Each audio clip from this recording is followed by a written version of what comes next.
داسې سولري ولرو چې هغه مختلف طاقت لرونکي وي، یعنی دا پی طاقت چې دا د بل پی سره مساوي نه وي. مثال په توګه کوم داسې سولري ولرو غواړم چې څلور سولري رسم کړم. یو مثبت ټرمینل،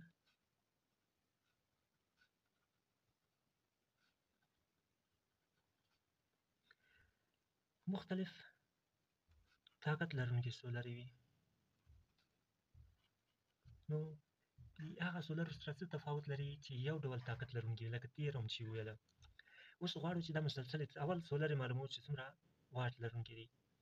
مثال دی 100 واټه ده، 200 واټه ده، 400 واټه ده، 500 واټه ده.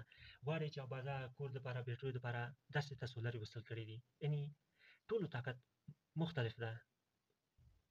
مثال دی 5 امپیره، 60 ولټ، 10 امپیره، 60 ولټ، 8 امپیره، 50 ولټ. مثال دی 50 امپیره یا 50 ولټه 10 امپیره. مثال دی تاسو مختلف طاقت لرونکي سولر په کور کې وصل کړي دي. دا څه پیښیږي هر کله چې مختلف طاقت لرونکي سولر وصل کړي، اوس نتیجه ګورو چې دا موږ لپاره ګټور دی که زیانمن دی. اوس مسلسل اتصال دی، دا مسلسل اتصال تذکره کوو. مسلسل اتصال موږ داسې ویل چې یو سولر منفي بل سره مثبت، بیا به منفي بل سره مثبت، بیا منفي بل سره مثبت. نو یو ټرمینل منفي لاس راکوي، بل به مثبت لاس راکوي. اوس جریان په لاس راوړو، موږ دلته بله طریقه جریان په لاس راځي، هسې نه راځي لکه تېره برخې کې مې چې وویله. اوس مسلسل اتصال کې ولټ خو به جمع سي، 60 دا ټول ولټ جمع کوو، 50 ولټ جمع 50 ولټ جمع 60 ولټ جمع 60 ولټ، دا به مساوي سي 100 140 ولټ. جریان موږ ویل چې جریان نه جمع کېږي مسلسل کې. که چېرته مختلف جریان لرونکي وي نو جریان تر ټولو ټیټ انتخابوو. تر ټولو ټیټ جریان 15 امپیره ده. نو مختلف طاقت لرونکي سولرو کې جریان ټیټ جریان انتخابېږي. اوس طاقت په لاس راوړو چې 15 امپیر ضرب 140 ولټ. که چېرته دا سره ضرب کړو نو 15 شل 2 حاصل 200 واټ په لاس راکوي. موثریت کې چېرته اوس وګورو، موثریت ته داسې ګورو چې موږ مجموعي د سولرو طاقت 300 200 1200 مجموعي د سولرو طاقت ده. یخ څخه موږ ته څومره پلاس راغلی ده 200 واټ پلاس راغی. اوس سلو څخه به یعنې سلو په نسبت به موږ ته څومره پلاس راسي.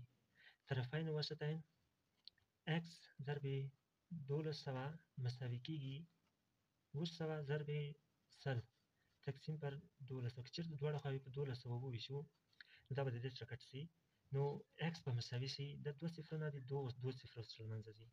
نو که چېرته 200 تقسیم پر 1200 کوو نو 58% ګټې اخیستنې وړ ده. نو هر کله چې موږ کله ډیزاین کوو باید موږ ته 80% موثریت په لاس راکړي، نو موږ ډیزاین د استفادې وړ ده. نو دا 58 موږ د استفادې وړ نه ده. نو دې نه معلومیږي چې د یو سولر طاقت 500 ده، بل 400 ده، دا سره جمع سي 900 کېږي. نو دې نه لوړ طاقت د دغو دوه سولرو لرو، خو بیا هم نسو وصل کولی. کوشش باید داسې وسي چې یو ډول طاقت لرونکي سولر انتخاب سي تر څو موثریت موږ ته لوړ راسي. که چېرته شا درسو ته وګورو، دلته چې کوم موثریت په لاس ته راوړو دا به ګوري دا به تقریبا موږ ته 100% موثریت راکوي یا 90% موثریت لاسته راکوي. اوس مسلسل موازي اتصال ته راځو چې د یو سولر طاقت 400 واټه یعنې ټول مساوي دي، نو 1400 واټ مجموعي طاقت وو، موږ ته بیا هم 1400 واټ په لاس راکړی.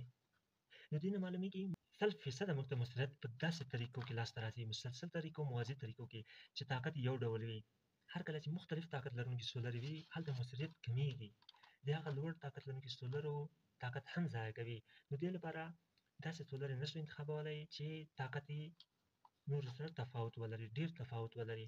بعضې وخت داسې سولر انتخابېږي چې 400 واټ، ځینې 410 واټه وي، بیا کوم تفاوت دومره نه رامنځته کېږي. داسې سولر انتخابولی شو 500 واټ 510 واټ، داسې کوم تفاوت دومره نه رامنځته کېږي. که چېرته سلو په نسبت دومره تفاوت ولري نو بیا سولر یې نه شو یو ځای کولی، ځکه چې موثریت یې له منځه وړي.